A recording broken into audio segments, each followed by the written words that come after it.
Vous êtes loueur en meublé et vous relevez du régime micro-BIC, mais vous vous apercevez que ce régime n'est pas nécessairement le plus intéressant pour vous et vous souhaitez passer au régime réel d'imposition. Dans cette vidéo, nous vous expliquons tout ce que vous devez savoir pour passer du régime micro-BIC au régime réel pour l'imposition de vos revenus de location meublée.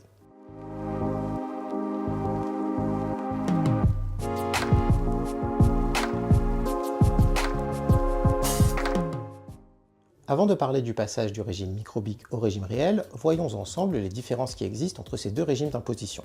Le régime micro-BIC fonctionne selon le principe de l'abattement forfaitaire, qui peut être de 30 ou de 50%, et qui s'applique sur le montant de recettes annuelles de location meublée, afin de déterminer le montant imposable du loueur.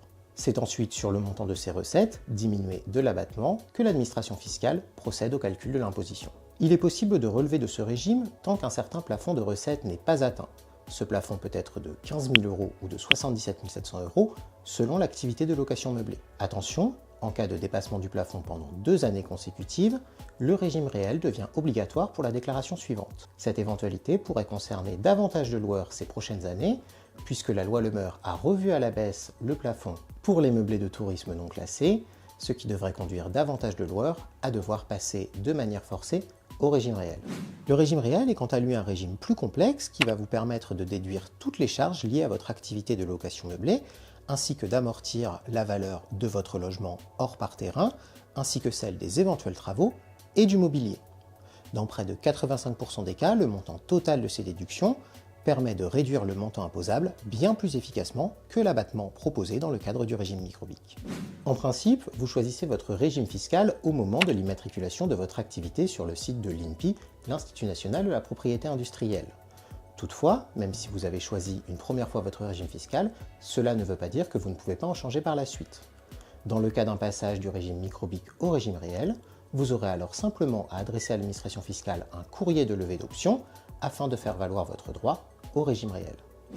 Attention, cet envoi doit tout de même être réalisé dans un certain délai, puisque la levée d'option doit être adressée à votre SIE avant la date limite d'envoi des liasses fiscales de l'année fiscale concernée par le changement. En clair, si vous avez relevé du régime micro-BIC pour l'imposition de vos revenus 2025, mais que vous souhaitez passer au régime réel pour l'imposition des revenus 2026 qui aura lieu au printemps 2027, vous devrez avoir envoyé votre courrier d'option avant le milieu du mois de mai de l'année 2026. Bien évidemment, il est préférable de ne pas attendre la date limite pour envoyer votre courrier de levée d'option.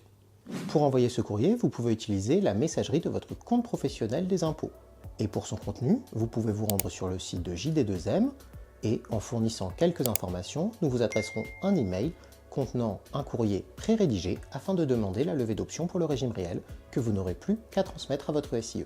Et si vous ne savez toujours pas quel régime est le plus avantageux pour vous, vous pouvez également vous rendre sur le site de JD2M afin d'utiliser notre simulateur qui vous permettra de déterminer si c'est le régime micro-BIC ou le régime réel qui est le plus avantageux selon votre situation. Pensez-vous changer de régime pour l'imposition de vos revenus 2026? Quel a été l'impact d'un passage du régime micro-BIC au régime réel pour votre activité? N'hésitez pas à nous partager votre expérience ou à nous poser vos questions en commentaire. Et si vous souhaitez en apprendre davantage sur le monde de la location meublée et notamment des différents régimes fiscaux applicables, vous pouvez vous rendre sur le site de JD2M, consulter nos autres vidéos, écouter nos podcasts ou encore nous suivre sur les réseaux sociaux.